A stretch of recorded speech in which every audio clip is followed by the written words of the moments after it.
What is news? If you were to ask around, it is almost definite that the answer would change from one person to another. In Stephen Harrington's Week 6 lecture, he admitted that even in the academy there is no genuine consensus. So why then is there this notion that young people no longer engage with news if the definition is ambiguous? This belief seems to stem from the misconception that news as a genre only covers traditional forms, such as a current affair or a newspaper.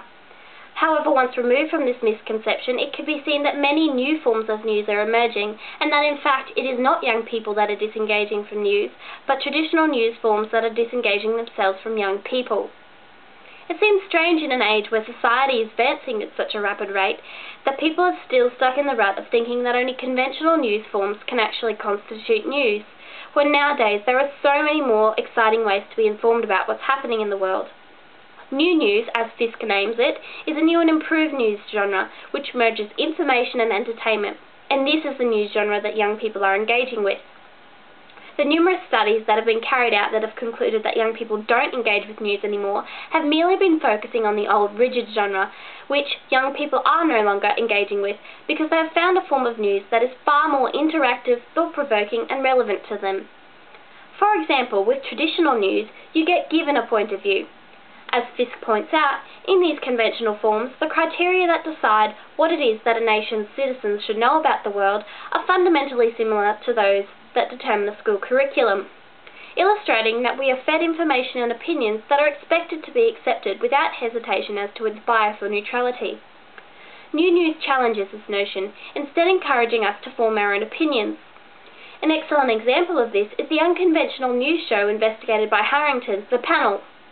The show revolved around a group of intelligent people discussing news stories in a conversational manner and voicing their respective opinions. By using this approach, Harrington found that the diversification of opinions creates a natural form of balance.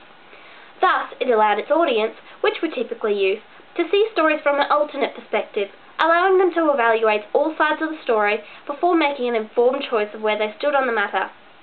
Traditionalists, of course, doubted whether this show was in fact news. However, a study conducted on its audience found that many of them watched it as their main form of new information and current affairs. Additionally, this new news phenomenon is not just about consumption. Rather, young people are also producing it.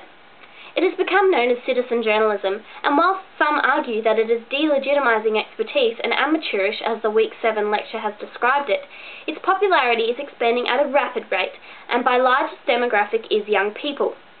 New news forums like YouTube are giving people without official degrees the power for their opinions to be heard all over the world.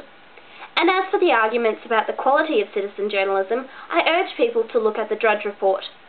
Starting as a mere blogger, Matt Drudge is now one of the best-known citizen journalists in the world, and has really made it as a reputable news source in this new news phenomenon. To sum up, I take you back to one of my initial statements, in that young people are not disengaging from the news, but rather that traditional news is disengaging itself from young people. As Harrington aptly describes, it is not that young people are switching off the news, but are instead switching over to forms of news that are more interesting and relevant to them.